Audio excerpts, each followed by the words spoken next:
أعوذ بالله من الشيطان الرجيم بسم الله الرحمن الرحيم إن الحمد لله نحمده ونستعينه ونستغفره ونعوذ بالله من شرور أنفسنا ومن سيئات أعمالنا من يهده الله فلا مضل له ومن يضلل فلا هادي له وأشهد أن لا إله إلا الله وحده لا شريك له وأشهد أن محمدا عبده ورسوله رب اشرح لي صدري ويسر لي أمري واحلل عقدة من لساني يفقهوا قولي ربنا زدنا علما. அஸ்ஸலாமு அலைக்கும் வரஹ்மத்துல்லாஹி வபரகாத்துஹு. அல்ஹம்துலில்லாஹ், அல்லாஹ்வினுடைய மாபெரும் கிருபையால் இன்னைக்கு சூரத்துல் பலதுக்கு நம்ம பார்க்க போறோம். நம்ம அல்ஹம்துலில்லாஹ். சோ இத்தனை ஜூஸ் அம்மால இருந்து நம்ம வரிசையா இவ்வளோ வசனங்களை பார்க்கறதுக்கான கிருபையை அல்லாஹ் நமக்கு கொடுத்திருக்கான். அதன்படி நம்முடைய வாழ்க்கையை நடைமுறைப்படுத்துவதற்கும் எல்லாம் அல்லாஹ் சுப்ஹானஹு வ தஆலா நம் அனைவருக்கும் அருள் புரிவானாக. இன்ஷா அல்லாஹ் குர்ஆன் வசனங்களோட நம்ம அதனுடைய விளக்கத்துக்கு போலாம். أعوذ بالله من الشيطان الرجيم بسم الله الرحمن الرحيم لا أقسم بهذا البلد وأنت حل بهذا البلد ووالد وما ولد لقد خلقنا الإنسان في كبد أيحسب أن لن يقدر عليه أحد يقول أهلكت مالا لبدا أيحسب أن لن يره أحد ألم نجعل له عينين ولسانا وشفتين. அளவிலா கருணையும் இணையிலா கிருபையும் உடைய அல்லாஹ்வின் திருப்பெயரால் ஆரம்பம் செய்கின்றேன். இல்லை, இந்த மக்கா நகரின் மீது நான் சத்தியம் செய்கின்றேன். மேலும் நிலைமை என்னவெனில், நபியே, இந்நகரத்தில் நீர் ஆகமாக்கப்பட்டுள்ளீர். மேலும் தந்தை ஆதம் மீதும் அவரிலிருந்து பிறந்த மக்கள் மீதும் நான் சத்தியம் செய்கின்றேன். திண்ணமாக நாம் மனிதனை பெரும் கஷ்டத்தில் படைத்திருக்கின்றோம். திண்ணமாக நாம் மனிதனை பெரும் கஷ்டத்தில் படைத்திருக்கின்றோம். அவன் மீது யாரும் ஆதிக்கம் செலுத்த முடியாது என்று அவன் நினைத்திருக்கின்றானா? ஏராளமான செல்வங்களை வாரி இறைத்து விட்டேன் என்று அவன் கூறுகின்றான். யாருமே அவனை பார்க்கவில்லை என்று அவன் கருதுகின்றானா? அவனுக்கு நாம் இரு கண்களையும் ஒரு நாவையும் இரு உதடுகளையும் அளிக்கவில்லையா? சுப்ஹானல்லாஹ். பலத் பலத் அப்படின்னால என்னன்னு பாத்தீங்கன்னா நகரம். அரபில இந்த நகரத்துக்கு, இந்த இடத்துக்கு ஊர் அப்படிங்கிறதுக்கெல்லாம் பலத் அப்படின்னு சொல்லுவாங்க. சரிங்களா? சோ இந்த சூரத்துல் பலத் பாத்தீங்க அப்படின்னா கிட்டத்தட்ட 20 வசனங்களை கொண்டதாக இருக்கிறது. இதுக்கு முன்னாடி வரைக்கும் நம்ம பார்த்த ஃபஜ்ர் வரைக்கும் பாத்தீங்கன்னா நிறைய வசனங்கள் இருக்கும். 30, 40 அந்த மாதிரி கவுண்ட்ல தான் இருக்கும். இனி போக போக பாத்தீங்கன்னா சூறாக்களினுடைய அந்த ஆயத்துக்களுடைய எண்ணிக்கை கம்மியாயிட்டே போகும். ஆனா அதனுடைய மெசேஜ் இன்னும் ரொம்ப அதிகப்படியான பவர்ஃபுல்லா இருக்கும். சரிங்களா? சோ இது மக்கியா, மக்கி மதனினா என்னங்கறத நம்ம நிறைய தடவை பார்த்திருப்போம். சூரத்துல் பலத் இது ஒரு மக்காவில் இருக்கும் பொழுது அருளப்பட்ட வசனங்கள். மொத்தம் 20 வசனங்கள் இதுல இருக்கு. பிஸ்மில்லாஹிர் ரஹ்மானிர் ரஹீம் லா உக்ஸிமு பிஹாதல் பலத். இந்நகரத்தின் மீது நான் சத்தியம் செய்கின்றேன். நகரம். இப்போ இந்த இடத்துல அல்லாஹ் சுப்ஹானஹு வ தஆலா ஒரு விஷயத்தின் மீது சத்தியம் செய்தான் என்றால் அதற்கு என்ன பொருள்? யாராவது ஒருத்தவங்க அன்மியூட் பண்ணி சொல்லுங்க. அதனுடைய முக்கியத்துவத்தை இன்னும் அழுத்தமா சொல்றான்னு இருக்கும். மாஷா அல்லாஹ், எக்ஸலன்ட். அது இது ரொம்ப முக்கியமான ஒரு விஷயம். இதுல உங்களோட கவனத்தை செலுத்துங்க அப்படிங்கறதுதான். இப்ப சூரா பலது மக்காவில் அருளப்பட்ட ஒரு வசனம். அதுக்கப்புறம் என்ன பாத்தீங்கன்னா சூரா காஃப் அப்படிங்கிறதுக்கு பின்னாடிதான் இந்த சூரா பலத் அருளப்பட்டது அப்படிங்கிற ஒரு விஷயம் சொல்லி காட்டப்படுகிறது. முதல்ல ல உக்ஸிமு பிஹாதல் பலத். ல அப்படின்னா என்னன்னா இல்லை, நோ. எப்பவுமே நீங்க அரபிக்காரங்க பேசுறப்ப பாத்தீங்கன்னா ஆமா அப்படிங்கிறதுக்கு என்ன சொல்லுவாங்க? நஅம். இல்லைங்கிறதுக்கு என்ன சொல்லுவாங்க? ல. சரிங்களா? ல அப்படின்னு பாத்தீங்கன்னா இல்லை. சோ இந்த இடத்துல எதுக்கு இல்லைன்னு சொல்றாங்கன்னு பாத்தீங்கன்னா, நம்ம ஒரு விஷயத்த அழுத்தமா சொல்றப்ப பாத்தீங்கன்னா இல்ல இல்ல நீங்க நான் சொல்றதை கேளுங்க.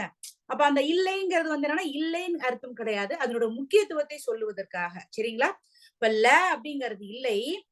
உக்ஸிமு கசம் அப்படின்னு ஒண்ணு படிச்சோம். இதுக்கு முந்தின சூறால இன்னைக்கு கூட நீங்க டெஸ்ட் எழுதுன அந்த சூறால கசம் அப்படிங்கிற ஒரு விஷயம் பத்தி படிச்சோம். கசம்னா என்ன? சத்தியம். சத்தியம். மாஷா அல்லாஹ், எக்ஸலன்ட். சத்தியம். சரிங்களா? சத்தியம். எத்தனை விஷயத்தின் மீது அல்லாஹ் வந்து சூரா ஃபஜ்ர்ல சத்தியம் பண்ணிருப்பான்? எத்தனை விஷயங்களின் மீது அல்லாஹ் சுப்ஹானஹு வ தஆலா சூரா ஃபஜ்ரில் சத்தியம் செய்திருப்பான்? விடியற் காலை பத்தி சொல்லியிருப்பான். இல்ல, விடியற் எனக்கு காலை. கவுண்ட் மாத்திரம் போதும். எத்தனை? 2 3 இல்லை. 5 2 yes yes yes yes yes மாஷா அல்லாஹ். 5 தான் கரெக்ட். விஷயங்கள் மீது 5 விஷயங்களின் மீது சத்தியம் பண்ணிருப்பான். சரிங்களா? அப்ப பகல் பொழுது இரவு அப்படின்னு வரும் நமக்கு மாறி மாறி. சரிங்களா? அப்போ அந்த இடத்துல கசம்னு வந்துச்சு இல்லையா? இந்த இடத்துல உக்குசிமு உக்குசிமு. சரிங்களா? நான் வந்து சத்தியம் செய்கிறேன். யாரு? அல்லாஹ் வந்து சொல்றான், நான் சத்தியம் செய்கிறேன். அப்ப கசம் உக்குசிமு இதெல்லாம் ஞாபகத்துல வச்சுக்கோங்க. இதெல்லாம் ஒரே இதுதான். சரிங்களா? அந்த அந்த இதுக்கு தகுந்த மாதிரி அதனுடைய அந்த இது வந்து மாறுது, கிராமர், இலக்கணம். சோ உக்குசிமு இல்லை, சத்தியமாக. பி ஹாதல், பி அப்படின்னா கொண்டு, ஹாதா எது? இது, இந்த, பலது இந்த நகரம். சரிங்களா? லாங்கிறது இல்லை. உக்குசிமு நான் சத்தியம் செய்கின்றேன். ஹாதா இது, எது? இந்த நகரம். பலதுங்கிறது வந்து நகரம். அப்ப இந்த இடத்துல எந்த நகரத்தை பத்தி அவங்க குறிப்பிடுகிறாங்க அப்படின்னு பாத்தீங்கன்னா மக்கா மாநகரத்தை பத்தி தான் குறிப்பிடுகிறார்கள். சரிங்களா? அப்ப அல்லாஹ் சொல்றான், இந்த மக்கா மாநகரத்தின் மீது, அதாவது இந்த மாநகரம் யாருடையது? முஹம்மது நபி ஸல்லல்லாஹு அலைஹி வஸல்லம் அவர்களுடைய இடம், அவர்களுக்கு நபி பட்டம் கொடுக்கப்பட்ட இடம். அந்த மக்கா மாநகரத்தின் மீது அல்லாஹ் சுப்ஹானஹு வ தஆலா சத்தியம் செய்யறான். சரிங்களா? ஏன் அப்படின்னா அல்லாஹ்விற்கு மிகவும் விருப்பமான பிடித்தமான இடமாக இது இருக்கின்றது.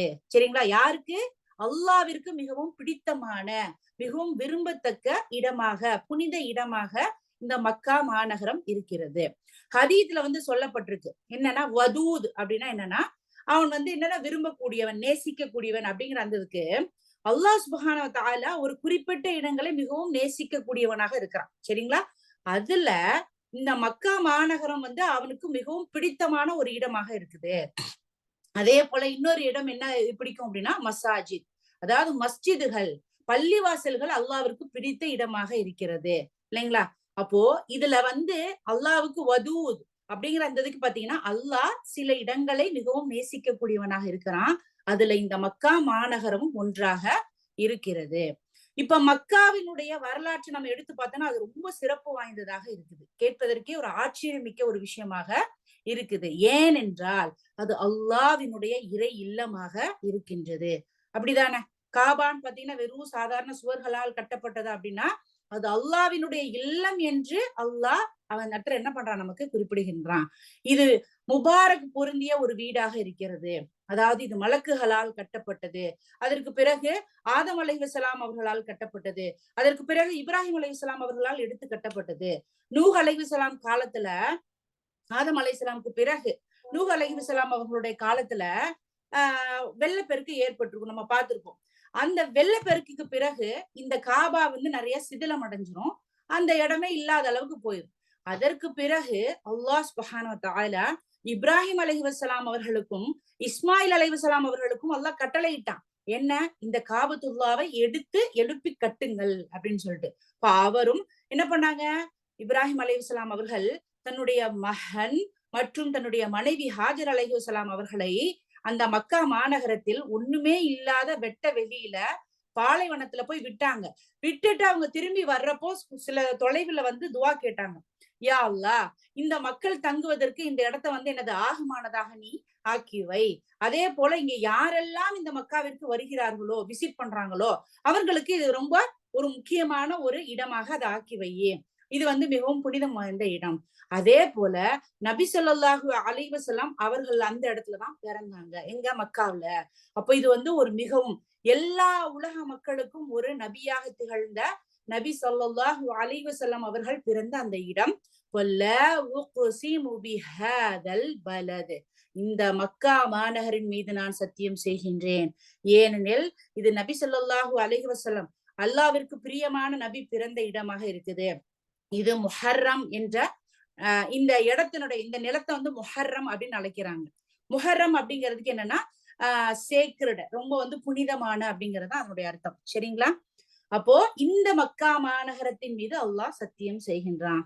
இதனால இது அல்லாஹ்வினுடைய வீடு என்பதனால, அது மாத்திரம் இல்லாம அங்க நபி பிறந்த காரணத்தினால, அது மாத்திரம் இல்லாம இது மலக்குகளாலும் நபிமார்களாலும் கட்டப்பட்ட ஒரு சிறப்பு வாய்ந்த ஒரு தலமாக இருக்குது.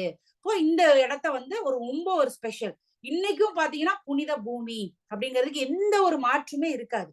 அந்த அளவிற்கு அது மிகவும் அந்த புனிதத்தன்மை பாதுகாக்கப்படுகிறது. சரிங்களா? இப்போ முதல்ல சத்தியம் செய்தது அல்லாஹ் சுப்ஹானஹு வ தஆலா இந்த மக்கா மாநகரத்தின் மீது. உக்ஸிமு, அல்லாஹ் சொல்றான், நான் சத்தியம் செய்கிறேன் பிஹாதல், இதில், எதில், இந்த நகரத்தின் மீது நான் சத்தியம் செய்கிறேன். எந்த நகரம்? மக்கா நகரம். சரிங்களா? வலா உக்ஸிமு பிஹாதல் பலத் வ அன்த ஹில்லும் பிஹாதல் பலத். அகைன் பலத்னு சொல்லி வருது. ஹாதல், பலத், இதெல்லாமே வருது. சரிங்களா? அப்ப வ அன்த ஹில்லும், நீர், அந்த, அந்தி அப்படின்னு சொல்லி படிச்சு போகுது. கிராமர் இலக்கணம் படிச்சவங்களுக்கு அது தெரியும். சரிங்களா? மேலும் நீ யாரு? முஹம்மது நபி ஸல்லல்லாஹு அலைஹி வஸல்லம் அவர்களை இந்த இடத்துல அல்லாஹ் குறிப்பிட்டு காட்டுறான். மேலும் நீர் இந்நகரத்தில், இந்த நகரத்தில் சுதந்திரமாக தங்கி இருக்கும் நிலையில். இப்போ இந்த இடத்துல என்ன சொல்றாங்க? நபி ஸல்லல்லாஹு அலைஹி வஸல்லம் அவர்களை குறிப்பிடுறாங்க. இப்போ ஹில்லும் பிஹாதல் பலத், இந்த நகரத்தில். ஹில் அப்படின்னா என்ன அர்த்தம்னு பாத்தீங்கன்னா தங்கி இருக்கக்கூடிய நபர்களை குறிக்குது. இப்ப நம்ம ஒரு வீட்டுல தங்கி இருக்கோம், நம்ம தான் ரெசிடென்ட்ஸ் அப்படின்னா அந்த வீட்டில் தங்கி இருக்கக்கூடியவர்களை ஹில் அப்படின்னு சொல்லுவாங்க. அந்த ஹில் அப்படின்னு சொல்றாங்க பாத்தீங்களா? அந்த ஹில் என்பது அங்கு தங்கி இருக்கக்கூடிய இடம். இப்ப இந்த ஹில்ல வந்து நான் பென்சில்ல நோட் பண்ணி வச்சுக்கிடுங்க. இந்த ஹில் மாத்திரம் வராது, அதுக்கு நிறைய வார்த்தைகள் வரும், பாத்துக்கோங்க. சோ ஹில் அப்படிங்கிறது தங்கி இருக்கக்கூடிய நபர்கள்.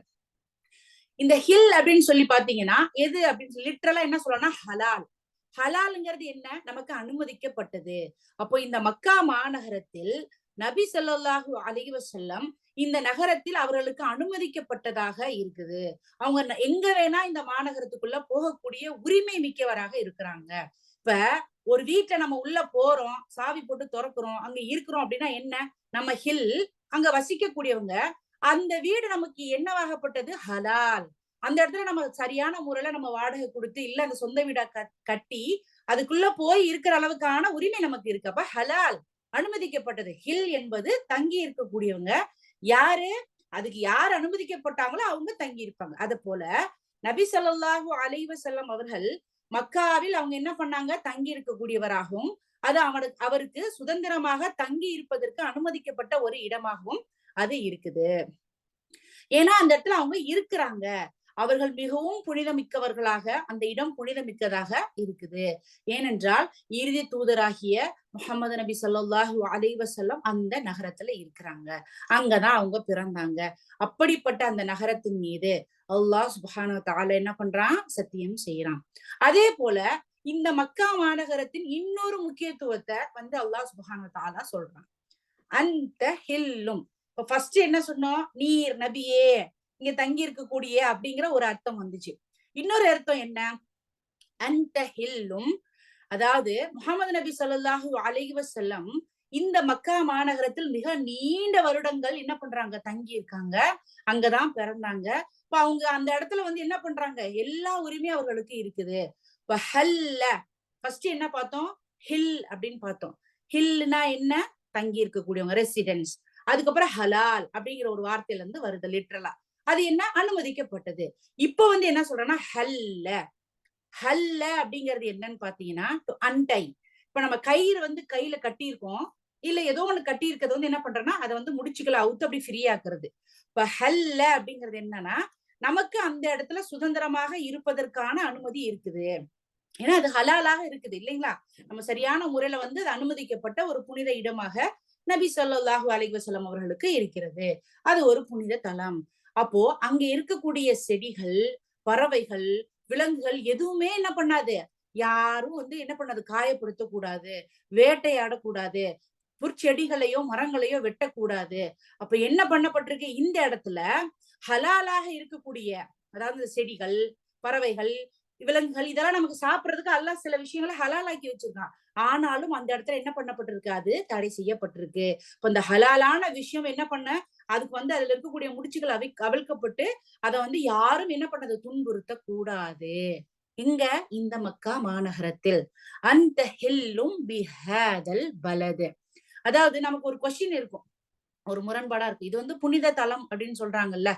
அப்போ ஏன் நம்மளுடைய வாழ்க்கையில இது இதனுடைய புனித தன்மை இன்னும் பாதுகாக்கப்படல, செக்யூரா இல்ல? நிறைய பேர் ஃபீல் பண்றாங்க தானே, இந்த மாதிரி இது இவ்வளவு பெரிய புனித தலம் சொல்றாங்க, ஆனா இது எவ்வளவு விஷயங்கள்லாம் நடக்குது அப்படின்னு சொல்றாங்க. அதாவது ஏனென்றால் என்ன நடக்கும்னா, ஒரு நேரம் வரும், அந்த நேரத்தில் முஸ்லிம்கள் அந்த புனித தலத்தில் கூட என்ன பட மாட்டாங்க அப்படின்னு பாத்தீங்கன்னா, பாதுகாப்பாக தங்களை உணர மாட்டார்கள். அந்த நிலை இன்னைக்கே நம்ம பாக்குறோம் இல்லைங்களா? அந்த நிலை இன்னைக்கே நம்ம பாக்குறோம். இந்த ஒரு நேரம் வரும், அது முன்னரே அறிவிக்கப்பட்டிருக்கு. அது அல்லாவால் புனித பூமி அறிவிக்கப்பட்டு விட்டது. அது ஆமாதான், கடைசி வரைக்கும் மறுமை நாள் வரைக்கும் அந்த புனித பூமியாகவே தான் இருக்கும். ஆனாலும் ஒரு நேரம் வரும், அந்த நேரம் முஸ்லிம்கள் அவங்க என்ன பண்ணுவாங்க, அதை சுற்றி இருக்கக்கூடியவர்கள் கூட தங்கள் பாதுகாப்பாக அவர்கள் உணர மாட்டார்கள். ஏன்னா மக்கா பாத்தீங்கன்னு வந்தீங்கன்னா ஜாஹிலியத்துன்னு சொல்லுவாங்க. ஜாஹிலியத்துனா உங்களுக்கு தெரியும், அறியாமை காலம். அதாவது நபி ஸல்லல்லாஹு அலைஹி வஸல்லம் அவர்கள் அவர்களுக்கு நபி பட்டம் கொடுப்பதற்கு முன்னாடியே நீங்க பாத்தீங்கன்னா, அங்க இருக்கக்கூடிய குறைஷிகள், அரபிகள் பாத்தீங்கன்னா ஜாஹிலியத், அறியாமை காலத்துல நிறைய தவறுகள் செய்யக்கூடியவர்களாக இருந்தாங்க இல்லைங்களா? ஆனா அவங்க என்ன பண்ணாங்க, காபாக்குள்ளேயே சிலைகளை வச்சு வணங்குனாங்க இல்லைங்களா? எத்தனை சிலைகள் வச்சு வணங்குனாங்கன்னு யாருக்காவது ஐடியா இருக்கா? 360. 360. ஓகே, 330 360? 60. ஓகே, கன்ஃபார்ம் பண்ணி சொல்லுங்க ஃபைனலா, கூகுள் பண்ணி. சரிங்களா? சோ ஓகே, மாஷா அல்லாஹ். சோ என்ன பண்றாங்கன்னு பாத்தீங்கன்னா, அந்த ஜாஹிலியத்தினுடைய காலத்துல அந்த அறியாமை மக்கள் என்ன பண்ணாங்க, காபாவுக்கு உள்ளேயே சிலைகளை வச்சு வழிபடக்கூடியவர்களாக இருந்தாங்க. அப்படிப்பட்ட அந்த ஜாஹிலிய அரபியர்கள் கூட அந்த காபாவிற்கு உரிய மரியாதை தராம இருந்தது கிடையாது. அந்த காபாவை அவ்வளவு புனிதமா அவங்க கருதுனாங்க. எப்படி சிலைகளை வழிபட்டாலும் கூட இருக்கிறதுல மிகப்பெரிய ஒரு கடவுளாக அல்லாஹ்வை தான் வச்சிருந்தாங்க. இவங்க எல்லாம் சின்ன சப்கடவுள், சின்ன சின்ன கடவுள் வச்சிருந்தாங்க ஒவ்வொன்றுக்கும். ஆனா அல்லாஹ்வை அந்த இல்லத்தை மிகவும் பாதுகாப்பானதாக, புனிதமானதாக கருதுனாங்க. இப்போ இந்த இடத்துல ஒரு விஷயம் சொல்லப்படுது, இதனுடைய முக்கியத்துவம் என்ன அப்படின்னா, ரொம்ப ஒரு கொடூரமான ஒரு கிரிமினல் இருக்கார் சரிங்களா, ஒரு குற்றவாளி இருக்கிறான், ரொம்ப தப்பு செய்யக்கூடிய ஒரு குற்றவாளி. அந்த குற்றவாளி அந்த மக்காக்குள்ள போயிட்டா கூட அந்த குற்றவாளியை யாரும் தண்டிப்பதற்காக கை வைப்பதற்கு அவர்களுக்கு என்ன பண்ணது, அனுமதி கிடையாது. அப்படிப்பட்ட ஒரு பாதுகாப்பு மிக்க இடமாக இருக்குது. ஏனென்றால் குற்றவாளிகள் கூட அந்த மக்கா மாநகரத்தின் உள் பாதுகாப்பாக தங்கள் உணரக்கூடிய அளவிற்கு ஆகப்பட்டது. ஒருவருடைய தந்தை கொல்லப்பட்டு விட்டார், அதுக்கு நம்மளுடைய இஸ்லாமிய சட்டம் என்ன, பழிக்கு பழி இல்லைங்களா? தந்தை கொல்லப்பட்டு விட்டால் ரத்த இழப்பீட்டு தொகை அல்லது அதற்கு பதிலாக அப்போ அந்த கொல்லப்பட்ட கொலையாளி இருப்பான், கொன்றவன், அவன் போய் அந்த காபாக்குள்ள தஞ்சம் புகுந்தாலும், அந்த மக்கா மாநகரத்திற்குள் தஞ்சம் புகுந்தாலும் அந்த நபரை யாரும் கை வைக்க கூடாது. அப்படிப்பட்ட பாதுகாப்பு மிகுந்த இடமாக அது இருக்கிறது. இப்போ என்ன பண்ணுது, அவன் எந்த ஒரு விதத்திலையும் அவங்க அதாவது ஹார்ம் பண்ண மாட்டாங்க, அதாவது அவங்களுக்கு அடிக்கவோ இல்ல துன்புறுத்தவோ கூடாது. சோ அல்லாஹ் சுப்ஹானஹு வ தஆலா இந்த இடத்துல அவங்களுடைய அமேஸ்மெண்ட், ஆச்சரியத்தை சொல்லி காட்டுறான். அந்த ஹில்லும் பிஹாதல் பலது. அப்போ என்ன சொல்றான், என்ன நடக்குது நபியே, இந்த ஆரம்பத்திலிருந்து இப்படிப்பட்ட புனித இடம் உங்களுக்கு ஆகமாக்கப்பட்டதாக இருக்கிறது. அங்க நீங்க எங்க வேணா போய் எப்படி வேணா சுற்றி திரியக்கூடிய அளவிற்கான ஹலாலாக அது ஆக்கப்பட்டிருக்கு. அப்படிப்பட்ட அந்த இடத்துல உங்களை என்ன பண்றாங்க, மக்கள் வெளியேற்ற நினைக்கிறார்கள், வெளியேற்றினார்கள் அப்படின்னு சொல்லப்படுகிறது. நமக்கு சீரால பாக்குறப்போ தெரியும், முஹம்மது நபி ஸல்லல்லாஹு அலைஹி வஸல்லம் அவர்களுக்கு ஜபலுல் நூர்ல வஹி வந்தது. அவங்க உடனே என்ன பண்ணாங்க, வேகமா யாருக்கிட்ட முதல்ல வந்தாங்க, ஹதீஜா ரதியல்லாஹு அன்ஹா அவங்க கிட்ட வந்தாங்க. அவங்க கிட்ட என்ன பண்ணாங்க, அவங்க போய் அவங்க ஹதீஜா நாயகி ரதியல்லாஹு அன்ஹா அவங்க வராக்கா பின் நௌஃபல் அப்படிங்கிறவங்ககிட்ட கூட்டிட்டு போனாங்க. அங்க கூட்டிட்டு போய் இந்த மாதிரி நடந்த சம்பவங்கள் எல்லாம் சொல்றாங்க. அப்ப சொல்றப்போ இந்த வராக்கா என்ன சொல்வார் அப்படின்னா, நான் உங்களை இந்த மக்கள் இந்த ஊரை விட்டு வெளியேற்றும் பொழுது நான் உயிருடன் இருந்தால் உங்களை நான் என்ன பண்ணுவேன், நான் உங்களை காப்பாத்துவேன், நான் உங்களை டிஃபெண்ட் பண்ணுவேன் அப்படின்னு சொல்றாங்க. நபி ஸல்லல்லாஹு அலைஹி வஸல்லம் முழிக்கிறாங்க, என்னது, நான் இந்த ஊரை விட்டு வெளியேற்றப்படுவேனா? இப்ப அவா முக்ரிஜியஹும் என்னது என்ன அவங்க வந்து வெளியேற்ற போறாங்களா? அப்ப என்ன சொல்றாங்க? ஆமா, நீங்க வந்து சொல்லக்கூடிய இந்த வார்த்தைகளை மக்கள் ஏற்றுக்கொள்ள மாட்டாங்க, அதனால உங்களை வெளியேற்றுவதற்கு ஒரு கூட்டம் இருக்கும். அப்ப அந்த நேரத்துல நான் இருந்தேன்னா நான் உங்களை காப்பாத்துவேன். அப்ப என்ன சொல்றாங்க? ஆரம்பத்திலேயே முதல் வகி அவர்களுக்கு அருளப்பட்ட நிலையிலேயே அவர்கள் இந்த புனிதமிக்க மக்கா மாநகரத்தை விட்டு வெளியேற்றப்படுவார்கள் அப்படிங்கிற ஒரு விஷயம் அவர்களுக்கு தெரிந்திருந்தது.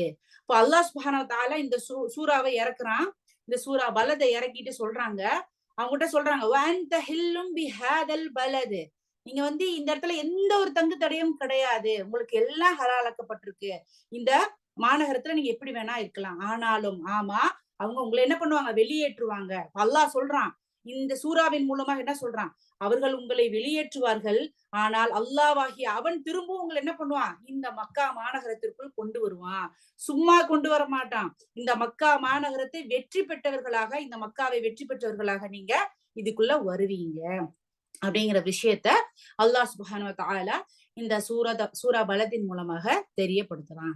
சோ இந்த சூரா பலத் மூலமாக இந்த மக்கா மாநகரத்துக்கு எவ்வளவு பெரிய ஒரு விஷயம்னா, அல்லாஹ் சுப்ஹானஹு வ தஆலா அந்த வானங்கள் மற்றும் பூமியை என்னைக்கு வந்து படைச்சானோ அன்றைய நாளிலிருந்து மறுமை நாள் ஏற்படக்கூடிய நாள் வரைக்கும் இந்த மக்கா மாநகரம் என்பது ஒரு புனிதம் மிக்கதாக தான் இருக்கும்.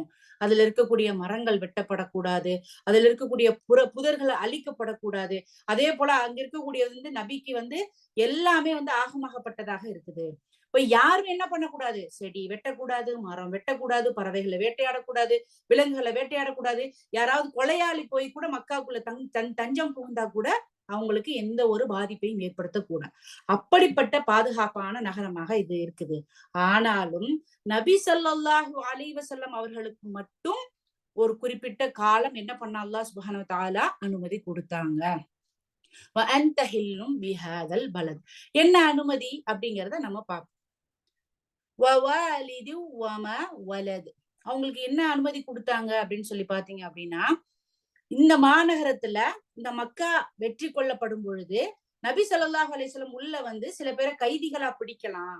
இப்ப நான் உள்ள போயிட்டா பாதுகாப்பு பெற்றா நம்ம தான் யாரையும் அரெஸ்ட் பண்ணக்கூடாது. ஆனா நபி ஸல்லல்லாஹு அலைஹி வஸல்லம் அவர்களுக்கு மட்டும் அந்த மக்கா மாநகரத்தை வெற்றி கொள்றப்ப அந்த ஒரு நாள்ல ஒரு குறிப்பிட்ட நேரம் வரைக்கும் என்ன பண்ணாங்கன்னா, அல்லாஹ் நபி ஸல்லல்லாஹு அலைஹி வஸல்லம் அவர்களுக்கு மட்டும் அனுமதி கொடுத்தாங்க. மற்ற யாருக்கும் இன்ன வரைக்கும் எந்த போர் செய்வதற்கோ எதற்குமே அங்க அனுமதி கிடையாது. திருப்பி என்ன பண்றாங்கன்னா சத்தியம் பண்றாங்க. யாரின் மேல?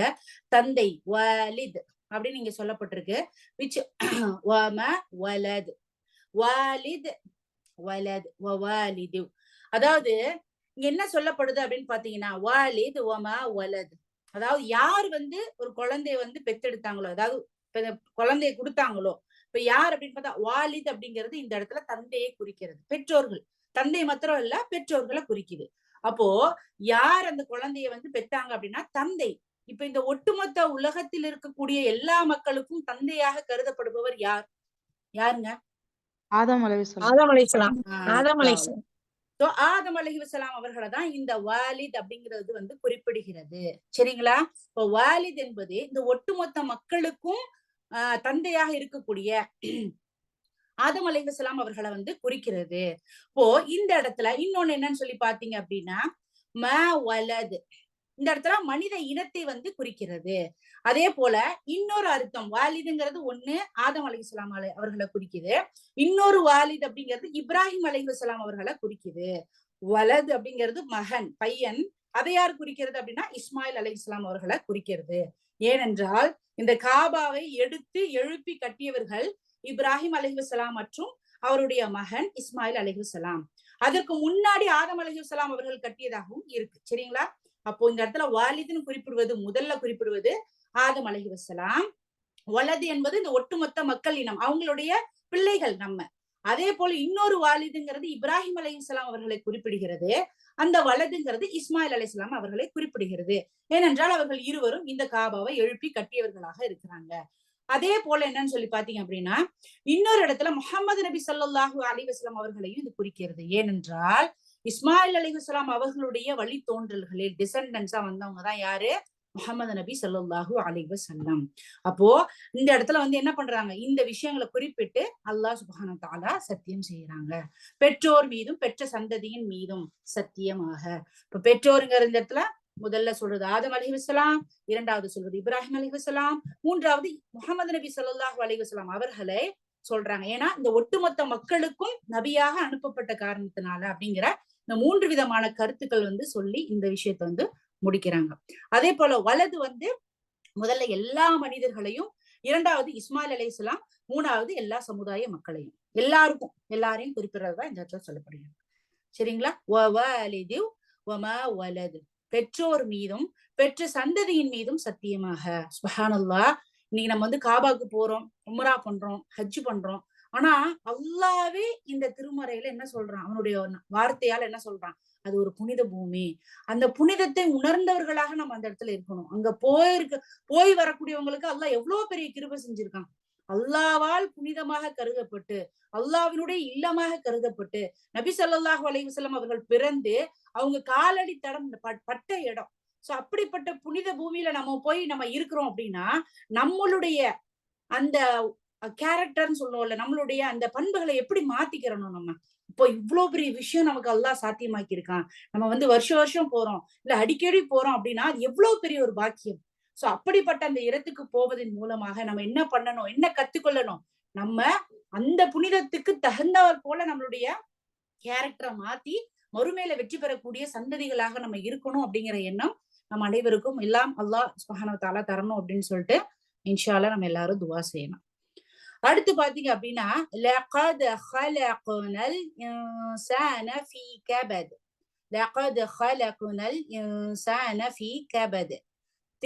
திடமாக நாம் மனிதனை கஷ்டத்தில் உள்ளவனாக படைத்தோம். இந்த ஒரு ஆயத்தை யாருமே மறக்காதீங்க. இந்த ஒரே ஒரு ஆயத்தை முடிஞ்சா மனப்பாடம் பண்ணி வச்சு அடிக்கடி சொல்லிட்டே இருக்கிறதுக்கு முயற்சி பண்ணுங்க. லகத் ஹலக்னல் இன்சான ஃபீ கபத். திடமாக நாம் மனிதனை கஷ்டத்தில் உள்ளவனாக தான் படைத்தோம். லகத் லகத் அப்படின்னா நிச்சயமாக, திடமாக அப்படிங்கிற அர்த்தம். ஹலக் ஹலக்னா ஹலக படைத்தான், ஹலக்னா இப்போ என்ன பண்ணா மனிதர்களை படைத்தான். இன்சான் அப்படின்னா என்னன்னா மனிதர்கள். சரிங்களா? இன்சான் மனிதன், ஹலக் அப்படின்னா படைத்தான். நிச்சயமாக அல்லாஹ் படைத்தான் யார, மனிதர்களை. ஃபீ அப்படின்னா இல், எப்படி, கபது கஷ்டத்தில். கபது அப்படின்னா கஷ்டம். இந்த கபதுங்கிறதுக்கு நம்ம ஒரு பெரிய எக்ஸ்பிளனேஷன் இன்ஷா அல்லாஹ் பார்ப்போம். சரிங்களா?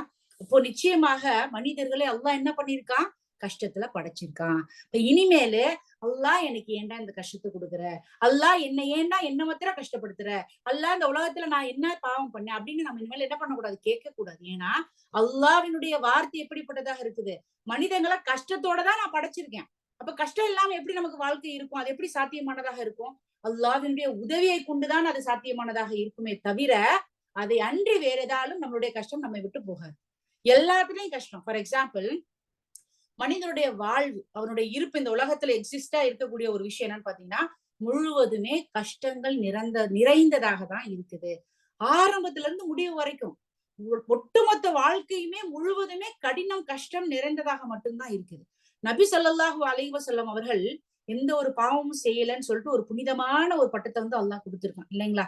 அப்படிப்பட்ட நபி ஸல்லல்லாஹு அலைஹி வஸல்லம் கஷ்டத்தை சந்திக்காதவர்களாக இருந்தாங்களா? அவங்களுக்கு அல்லாஹ் சொர்க்கத்தை தர்றேன்னு சொல்லியதுக்கு அப்புறம் அவங்க கஷ்டத்தை சந்திக்காம இருந்தாங்களா? கண்டிப்பா சந்திச்சாங்க. அவங்க நிறைய கஷ்டத்தை அனுபவிச்சாங்க. அவங்களுடைய அந்த நபித்துவம் கொடுத்ததுக்கு பிறகு விதவிதமான கஷ்டங்கள். அதாவது நபி பட்டம் கொடுப்பதற்கு முன்னாடியும் நிறைய கஷ்டங்கள். தாயை இழந்தாங்க, தந்தையை இழந்தாங்க, அனாதையாக இருந்தாங்க. அப்புறம் அவங்களை எல்லாரும் இது பண்றாங்க. அப்புறம் நபி பட்டம் கிடைத்ததற்கு பிறகு அது ஒரு விதமான ஒரு கஷ்டம். சோ டிஃபரெண்டான ஒரு இயற்கையான ஒரு கஷ்டங்கள் ஏற்படுமே தவிர கஷ்டமே இருக்காது அப்படிங்கிறது கிடையாது. சரிங்களா? இப்போ நபி ஸல்லல்லாஹு அலைஹி வஸல்லம் அவர்கள் இந்த புனித பூமியில் நபி பட்டம் கொடுத்ததற்கு பிறகு அவர்கள் என்ன பண்ணப்பட்டாங்க, துன்புறுத்தப்பட்டாங்க. அதாவது அல்லாஹ் என்ன சொல்லியிருக்கான் முதல் வசனத்துல, இங்கு மரங்கள் கூட வெட்டப்படக்கூடாது, ஒரு பறவை கூட காயப்படுத்தப்படக்கூடாது. அப்படிப்பட்ட அந்த இடத்தில், அந்த புனித இடத்தில் நபி ஸல்லல்லாஹு அலைஹி வஸல்லம் அவர்கள் உடலாலும் உள்ளத்தாலும் துன்புறுத்தப்பட்டார்கள். அவர்கள் மட்டுமா, அந்த இஸ்லாத்தை ஏற்றுக்கொண்டு அந்த சஹாபாக்களும் உடலாலும் உள்ளத்தாலும் துன்புறுத்தப்பட்டார்கள். எப்படி, ஏன் அப்படின்னு பாத்தீங்கன்னா லகத் ஹலக்னல் இன்சான ஃபீ கபத், அதுதான் அல்லாஹ்வுடைய விதி, அதுதான் அல்லாஹ்வால் ஏற்படுத்தப்பட்ட விதி. ஒரு மனிதன் கஷ்டத்தை அனுபவித்தால் மட்டுமே அவன் என்ன பண்ணப்படுவான், அவன் ஒரு மனிதனாக இருக்க முடியும். இப்ப அல்லாஹ் என்ன பண்றான், மனிதனை ஃபீ கபத், கபத் அப்படிங்கிற ஒரு வார்த்தை இங்க துன்பம் நம்ம பார்த்தோம் இல்லைங்களா. கபத்னா என்ன, கபத் அப்படிங்கிற வார்த்தை கபித் அப்படிங்கிற வார்த்தையில இருந்து வந்தது சரிங்களா. இது கபத் கேபித் அப்படிங்கறதுல இருந்து வந்துச்சு. இந்த கேபித் அப்படின்னா என்னன்னா ஈரக்கொலை, நான் சொல்லுவேன் லிவர், என் ஈரக்கொலையே என்னுடைய ஃபாதர், என்னோட அத்தாலாம் என்ன அப்படிதான் கொஞ்சுவாரு. என்னை எப்படி கொஞ்சுவார்னா என் ஈரக்கொலையே அப்படின்னு தான் சொல்லுவாரு. எனக்கு இன்னும் ஞாபகம் இருக்கு. அதே போல நம்ம ரஹீகல் மக்தூம்ல நம்ம நபி ஸல்லல்லாஹு அலைஹி வஸல்லம் அவங்களுக்கு ஒரு விஷயம் பார்ப்போம். எப்போ பத்ர் போர் நடக்கிறப்போ மக்காவில இருந்து நிறைய தலைவர்கள்லாம் வருவாங்க. அப்ப நபி ஸல்லல்லாஹு அலைஹி வஸல்லம் என்ன சொல்லுவாங்க அப்படின்னா, அந்த மக்காவின் ஈரக்குலைகளே இங்க வந்திருக்கிறது. அவங்க முக்கியமான எல்லாரும் நிறைய பேர் என்ன பண்ணுவாங்க, கொத்தா வந்திருப்பாங்க அங்க நிறைய பேர். அப்ப நபி சொல்லுவாங்க, மக்காவினுடைய ஈரக்குலைகள் இங்கே வந்திருக்கிறது அப்படின்னு சொல்லுவாங்க. அப்போ அந்த ஈரக்கொலை அப்படிங்கிறது என்னன்னா ஒரு முக்கியமான ஒரு விஷயம். ஈரக்கொலை லிவர்ன்னு சொல்லுவாங்க இல்லைங்களா. அப்போ கேபித் என்பது ஈரல் குலை, தமிழ்ல, இங்கிலீஷ்ல லிவர் சரிங்களா. அப்ப கேபதஹுமுல் பர்த், கேபதஹுமுல் பர்த், பர்த் அப்படின்னா என்ன, கெபத் அப்படிங்கறதோட சேர்த்துற கேபதஹுமுல் பர்த். பர்த் அப்படின்னா என்னன்னா குளுமை, பயங்கரமா கோல்டா இருக்குன்னு சொல்லுவோம்ல, பயங்கரமா நடுக்கமா இருக்கு, பயங்கரமா குளிரா இருக்கு அப்படின்னு சொல்றோம்ல, அதான் பர்த். அப்போ ஒரு மனிதனுடைய ஈரக்கொலையாகப்பட்டது அதிகமான குளிரா இருந்துச்சுன்னா என்ன பண்ணும், நிறைய ஏசி இல்ல ஒரு குளிர்காலம் இல்ல ஒரு பனி காலம் அப்படின்னா நமக்கு என்னன்னா பயங்கரமா என்ன பண்ணும்னா அப்படியே குளிர் அடிக்கும். இப்போ வெளியிலதான் குளிர் அடிக்கும், ஆனா மனுஷனுக்கு என்ன பண்ணும் அப்படின்னு பாத்தீங்கன்னா உள்ளுக்குள்ள நடுக்கும் இல்லைங்களா.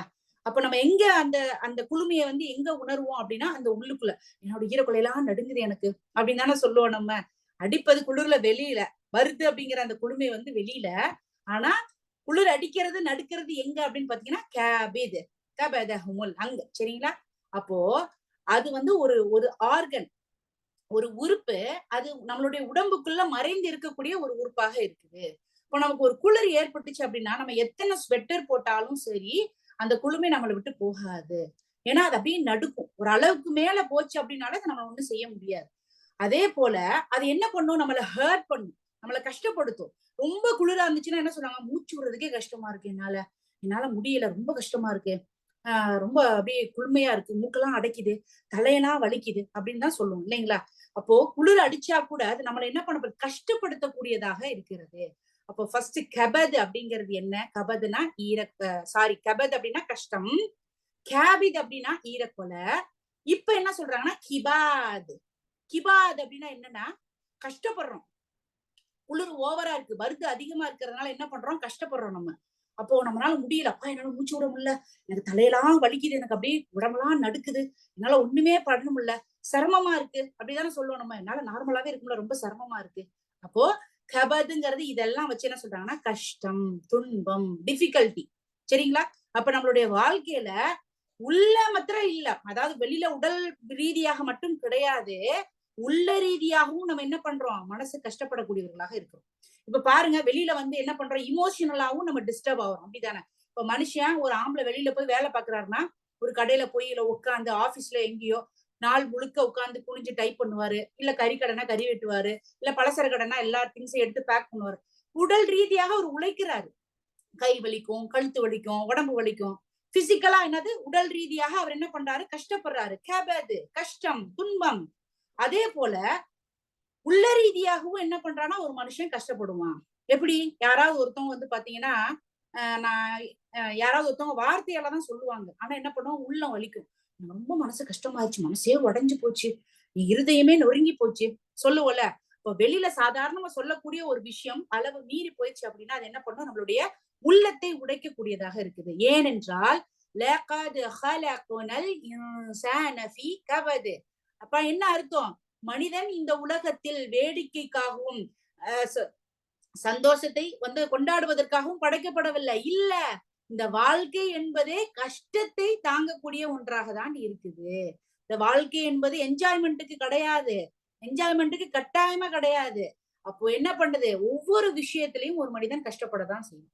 நான் ஏற்கனவே சொல்லியிருக்கேன், இன்னைக்கு ஒரு ஃபஜருக்கு நம்ம எந்திரிக்கணும் அப்படின்னா என்ன, கஷ்டப்பட்டு அந்த தூக்கத்தை கலைச்சி எந்திரிக்கிறது கஷ்டம். அந்த அப்படியே அந்த தூக்கத்திலே ஒது பண்றது, அந்த மூஞ்சில போய் பண்றது ஒரு கஷ்டம். அந்த தூக்கத்தோட நம்ம அப்படியே உட்கார்ந்து இருந்து அப்ப அந்த நேரத்தை முடிக்கணும். ஒரு வேலை செஞ்சா நின்னு சமைச்சீங்கன்னா கால் வலிக்கும், இடுப்பு வலிக்குது, வயசாக வயசாக முழங்கால் வலிக்குது. அதே போல நம்ம வெளியில எங்கேயாவது போறோம், நடக்கிறோம், ஒரு இடத்த நம்ம பார்க்கணும்னு நடக்கிறோம். எங்கேயாவது ஒரு மனிதன் கஷ்டப்படாம இருக்கிறானான்னு கேட்டா கிடையவே கிடையாது. ஏன் லகத் ஹலக்னல் இன்சான ஃபீ கபத். நம்ம ஒரு விஷயம், ஒரு அச்சீவ், ஒரு கோல் வச்சிருப்போம். வாழ்க்கையில நான் வந்து இவ்வளவு சம்பாதிக்கணும், என் பிள்ளைங்களெல்லாம் நல்லா செட்டில் பண்ணணும். ஒவ்வொரு காலகட்டத்திலயும் அந்த மனுஷன் கஷ்டப்பட்டுட்டு தான் வருவான்.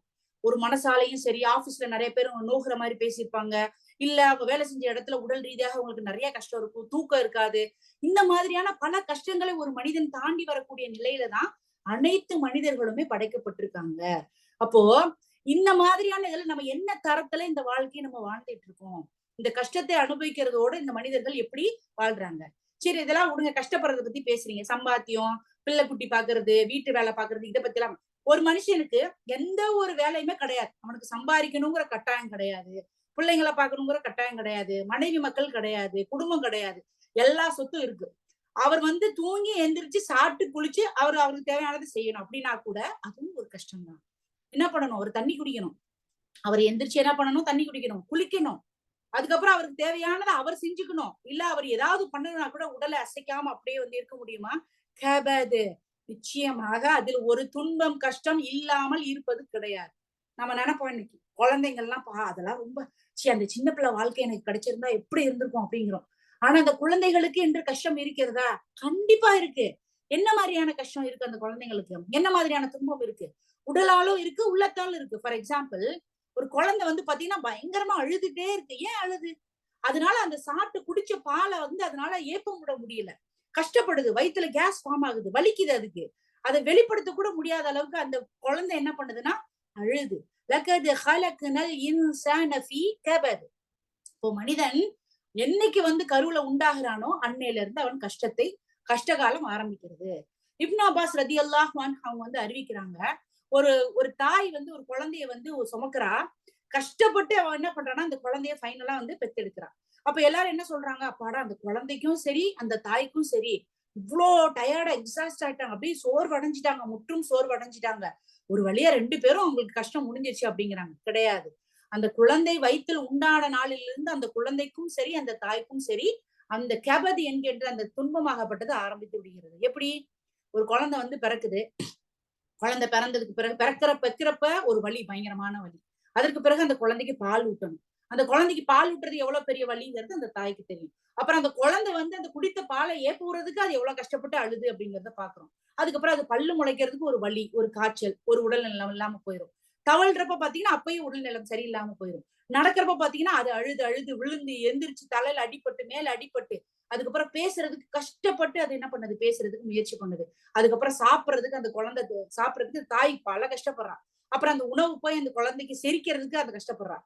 நிறைய வந்து வாந்தி வருது, அவங்களுக்கு உடம்பு முடியாம போயிருது. அப்புறம் அந்த குழந்தை பார்த்து வாசிக்கிறதுக்கு, எழுதுறதுக்கு, ஸ்கூலுக்கு போறதுக்கு, ஹோம்ஒர்க், பயம், பிளே கிரவுண்ட், ஸ்கூல், அப்படி எல்லாமே வருது.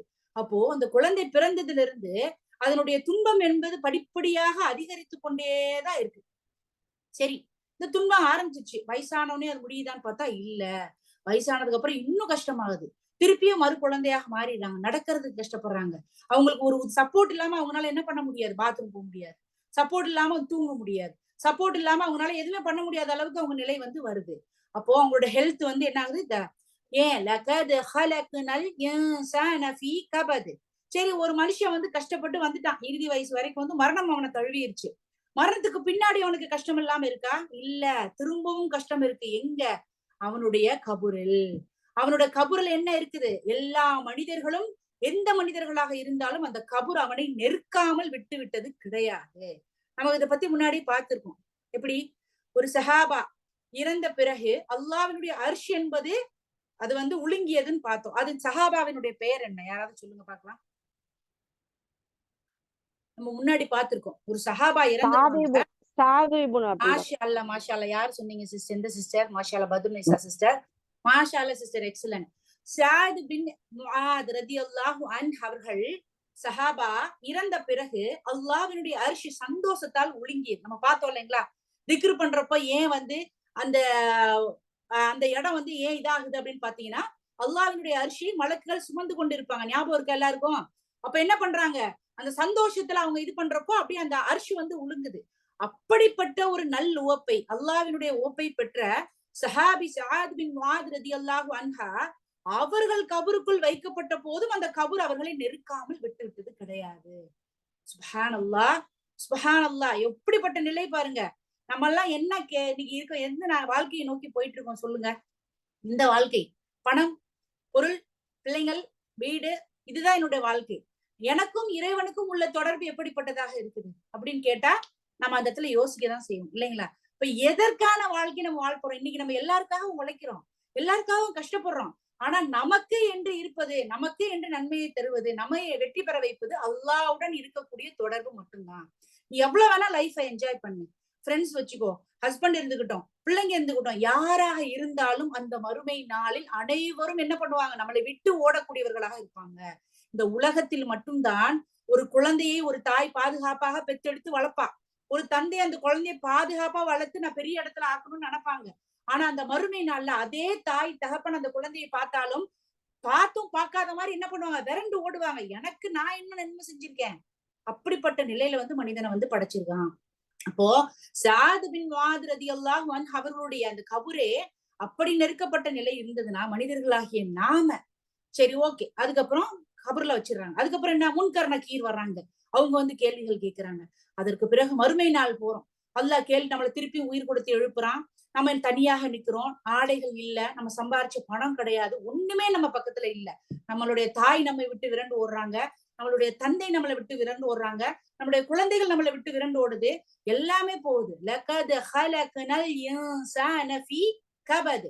அதுக்கப்புறம் என்ன கஷ்டம் வருது, மறுமை நாள ஹிசாப், அந்த கேள்வி கணக்கு, நம்ம சம்பாரிச்சிருக்கக்கூடிய நன்மை தீமைகளுக்கான கேள்வி கணக்கு அல்லாஹ்விடம் கேட்கப்படும். அதுக்கு பிறகு முடிஞ்சுதா? இல்ல.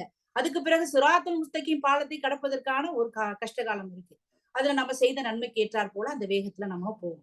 அப்போ கஷ்டம் என்பது எப்ப முடியுது அப்படின்னா, நம்ம ஸ்வர்க்கத்திற்குள் காலடி எடுத்து வைக்கும் பொழுதுதான் நம்மளுடைய கஷ்டம், அந்த கபது என்கின்ற துன்பம் நம்மை விட்டு அகலுமே தவிர, நம்ம பிறந்ததுல இருந்து இறந்ததுக்கு பிறகும், மண்ணறைக்கு போனதற்கு பிறகும், கேள்வி கணக்கு நாளின் போதும், சிராத்துல் முஸ்தகீம் பாலத்தை கடக்கும் பொழுதும் ஒவ்வொரு தருணத்திலும் கஷ்டத்தை சுமந்து கொண்டிருக்கக்கூடியவனாக தான் மனிதனை அல்லாஹ் சுப்ஹானஹு வ தஆலா படைத்திருக்கிறான்.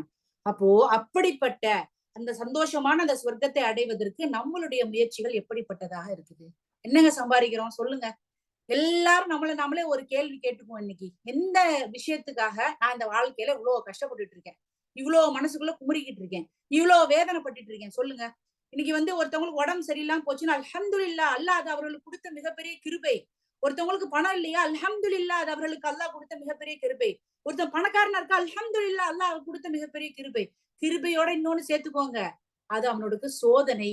அவன் பணக்காரனா இருந்தாலும் சோதனை, ஏழையாக இருந்தாலும் சோதனை, நோயாளியாக இருந்தாலும் சோதனை, நல்ல உடல்நிலையை பெற்றிருந்தவனாக இருந்தாலும் சோதனை. எல்லாத்தையும் நினைவில் வைத்திருந்தவனாக இருந்தானா அந்த பணத்துக்கு அவன் என்ன பண்ண மாட்டான், முக்கியத்துவம் கொடுக்க மாட்டான். பணம் இருக்கலாம், கொடுக்கலாம், செய்யலாம், நம்மளுடைய வாரிசுகளுக்கு செய்யலாம். ஆனாலும் முக்கியத்துவம் என்பது அடுத்தவர்களுக்கு கொடுப்பதில் தான் இருக்கணும். கொடுத்து அந்த மறுமையில நம்ம போய் சேர்க்கறதுக்கான நன்மைகளை சேர்த்து கொண்டிருக்கக்கூடியவர்களாக நம்ம இருக்கணும். புரியுதுங்களா? சோ இந்த வசனத்தின் மூலமாக நம்ம தெரிஞ்சுக்கிட்ட விஷயம், நம்ம எல்லாருமே கஷ்டத்துலதான் படைக்கப்பட்டிருக்கோம். ஏதோ ஒரு விதத்துல மனதாலோ சரி, உடலாலோ சரி, நம்ம கஷ்டத்தை அனுபவிக்கக்கூடியவர்களாக மட்டும்தான் இருப்போம். அதனால நீங்க எப்பயாவது கஷ்டப்பட்டீங்களா? லகத் ஹலக்னல் இன்சான ஃபீ கபத்.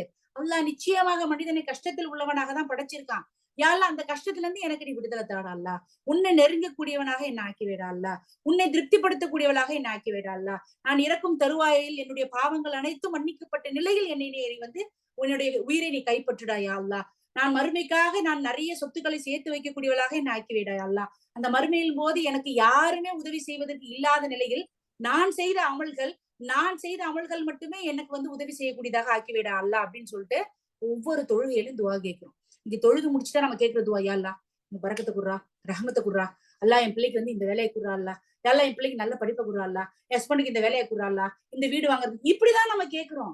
நீங்க மறுமைக்காக மட்டும் நிறைய கேட்டு பாருங்க, அல்லாஹ் உங்களை விரும்பக்கூடியவனாக இருக்கிறான். அல்லாஹ் விரும்பக்கூடிய விஷயமே நமக்கு நிரந்தரமாக இருக்கக்கூடிய வாழ்க்கையில் வெற்றி தருவது எதுன்னு தான் பாக்குறான் இல்லைங்களா? சோ நம்ம உலகத்திற்கு முக்கியத்துவம் கொடுக்கவே வேணாம்னு சொல்லல, ஆனா அது 20% தான் இருக்கணும். 80% மறுமையை நோக்கியதாக தான் இருக்கும். மறுமையை நோக்கியதாக உன்னுடைய பாதை இருந்ததென்றால் நிச்சயமாக இந்த உலகத்தில் இருக்கக்கூடிய கஷ்டங்களை அல்லாஹ் உனக்கு இலகுவாக்கி தருவான். நம்மளுக்கே தெரியாம சில விஷயங்கள் நம்மளை சுத்தி நடக்குது.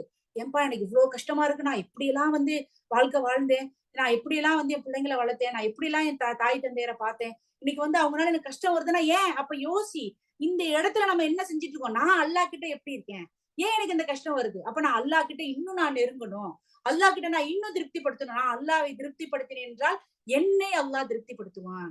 நம்ம நல்லா இருக்கணும், நம்ம சந்தோஷமா இருக்கணும்னா என்ன பண்ணணும்? நம்ம அல்லாஹ்வை திருப்திப்படுத்தினா அல்லாஹ் நமக்கான விஷயங்கள் அனைத்தையும் திருப்திப்படுத்தி தருவான். சரிங்களா? நமக்கு எல்லாமே சோதனை கஷ்டத்தோட தான் படைக்கப்பட்டிருக்கும். சரிங்களா? அதை மனசுல வச்சுட்டு, அதனால எனக்கேன்னு சொல்லாம நான் மறுமைக்காக என்ன செஞ்சிட்டு இருக்கேன் அப்படிங்கிற ஒரு விஷயத்த இந்த இடத்துல நம்ம ஒரு படிப்பினையாக எடுத்துக்கொண்டு இன்ஷா அல்லாஹ் மறுமையில் வெற்றியேறக்கூடிய சந்ததிகளாக எல்லாம் அல்லாஹ் சுப்ஹானஹு வ தஆலா நம் அனைவரையும் ஆக்கி அருள் புரிவானாக. ஆமீன் ஆமீன் யா ரப்பல் ஆலமீன். சுப்ஹானல்லாஹி வ பிஹம்திஹி சுப்ஹானக்கல்லாஹும்ம வ பிஹம்திக் அஷ்ஹது அன் லா இலாஹா இல்லா அன்த அஸ்தக்ஃபிருக வ அத்தூபு இலைக். அஸ்ஸலாமு அலைக்கும் வ ரஹ்மத்துல்லாஹி வ பரகாத்துஹு.